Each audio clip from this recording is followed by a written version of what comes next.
my name is Afsun. Today I'll be presenting about human immunity. I will be going through some objectives as you can see from the screen. First of all, we'll be describing the first and second lines of defense, explain the third line of defense, acute, appetitive or specific immunity, explain self-recognition, tolerance, and describe specific immune system disorders. Describe the categories of acute immunity, including natural, artificial, passive, and active. Explain the immune response to vaccination, including immunological memory, analyzing data to evaluate the benefits of vaccination. And discuss the concept of herd immunity vaccination programs and factors affecting vaccine uptake. So, first line of defense. The primary defense against infectious disease are the surface barriers that prevent pathogens from entering the body. These surface barriers include intact skin, protect external boundaries, and mucous membranes protect internal boundaries.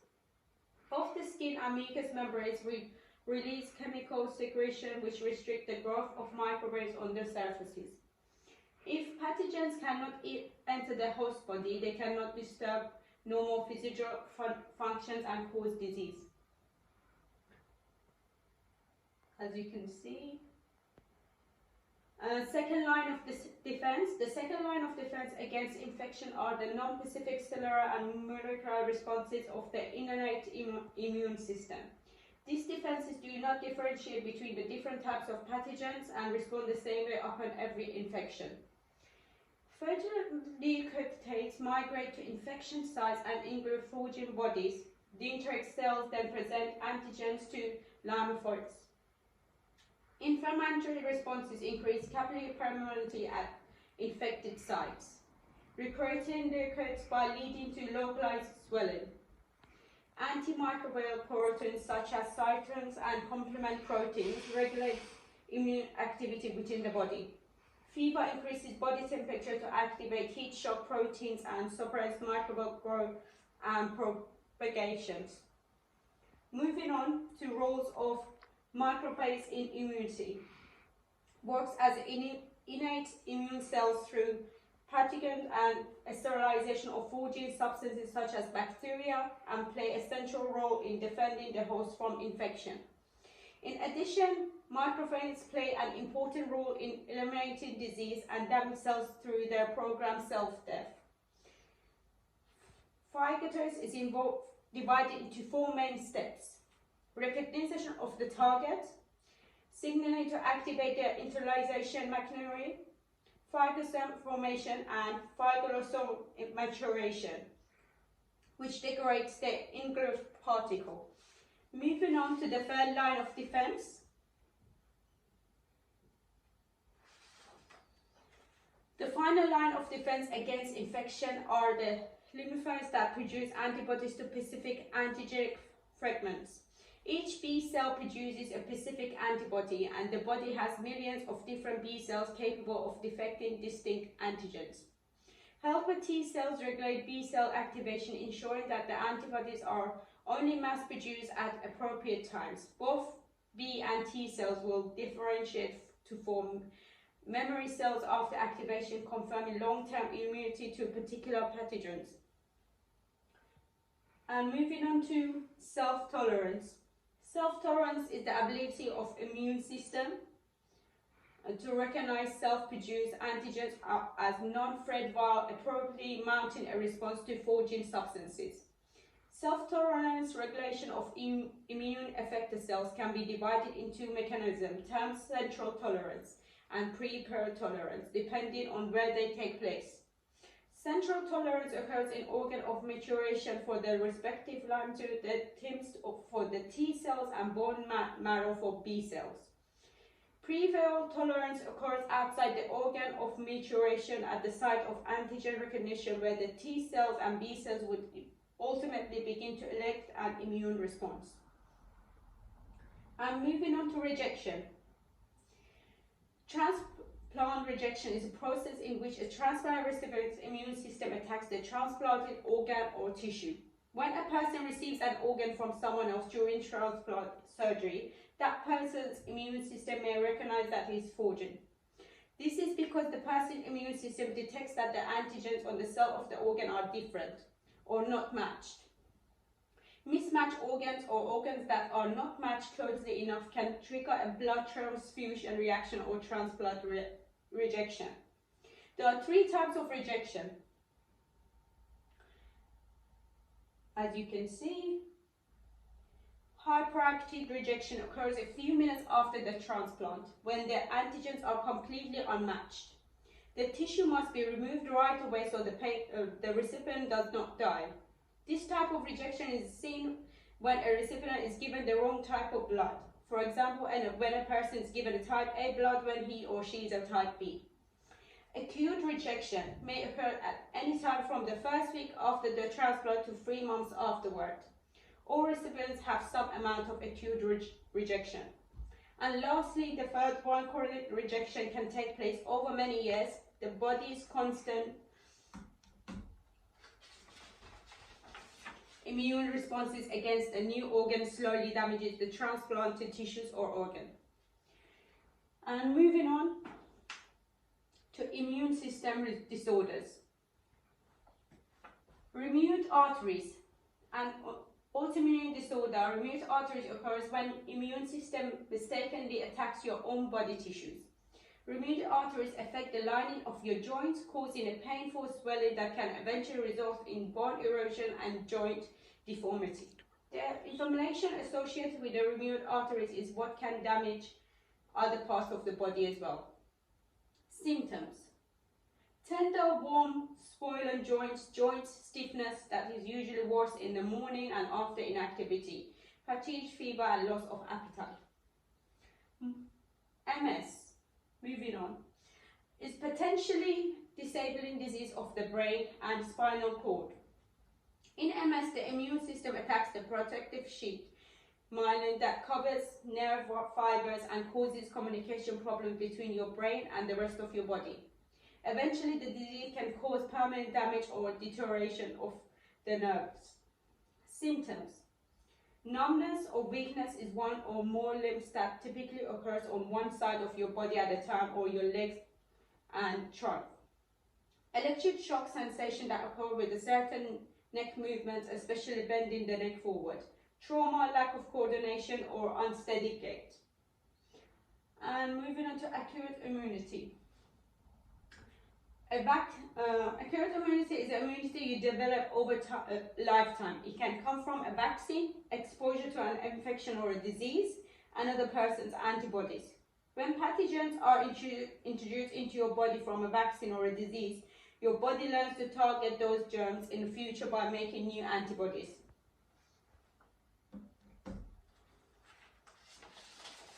Antibodies from another person can also help your body fight an infection, but this type of immunity is temporary.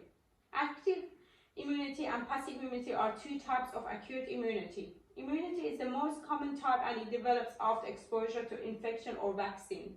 It can be natural or artificial.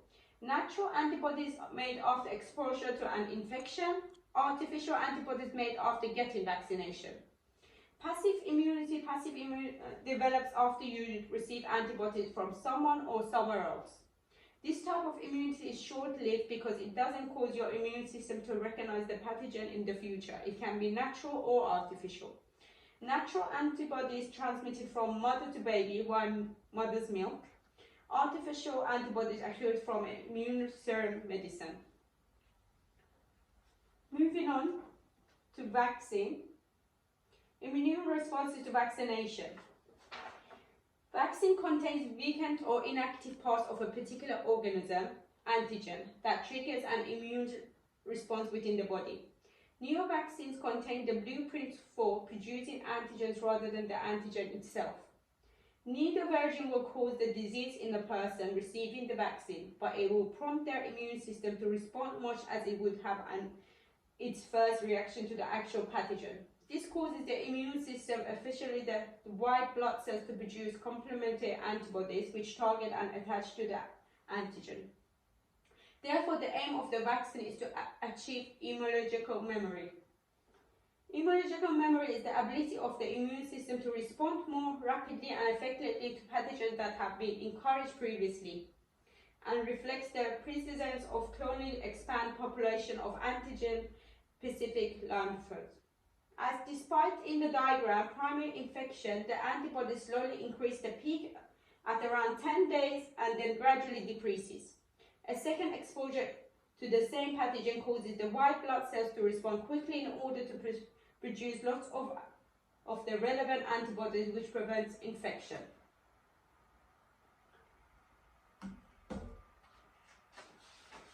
And measles is highly infectious.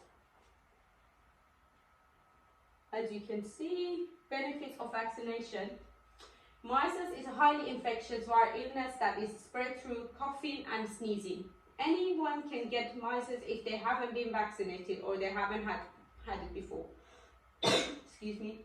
It can lead to serious complications such as infections of lungs and brain, and on rare occasion can be fatal. As you can see, there are some figures around there. In 1950, approximately 380,000 cases of measles were detected.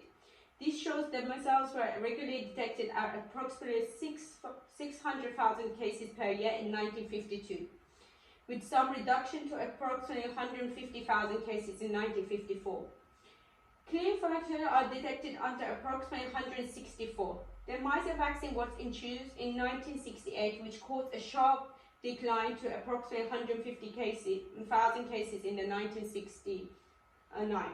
The World Health Organization confirmed that the UK had eliminated measles in 2016. This meant that the infection was no longer endemic to the UK. Since 2016, there has been a rise in cases of measles in the UK. There were 284 confirmed cases in England and Wales in 2017, which then rose sharply to 991 cases in 2018. This rise is because take-up of the MMR vaccine has fallen since 2016. It means in the UK has now lost its measles-free status. The measles, mumps and rubella vaccine is given as a part of a routine NHS childhood vaccination program. The first dose is offered to all children or after their first birthday, and the second dose is offered before they start school, usually at 3 years and 4 months. 2 doses of vaccine provide a long-lasting protection.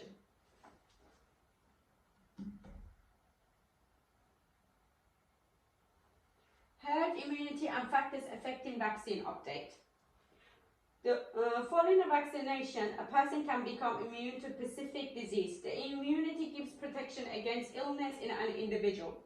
The majority of the population must be vaccinated against serious diseases, which can reduce the chance of people coming into contact with specific pathogens, leading to herd immunity. There are 3 recognized scenarios in relation to the herd immunity. As you can see, the main majority of the population are not vaccinated against a specific disease. However, few people are ill and contagious. This can develop easily into mass infection because the majority of the population are not vaccinated. Most of the population are not vaccinated against a specific disease but are well. Some are vaccinated and healthy, and few are not vaccinated but ill. Mass infection can result again, but a small number of vaccinated individuals remain healthy, and some that are not vaccinated will also be healthy. The majority of the population are vaccinated and healthy against a specific disease. A few are not vaccinated but well. The result is that the majority are protected due to a high level of vaccination. A few individuals will still become ill, but the large number of vaccinated individuals gives protection.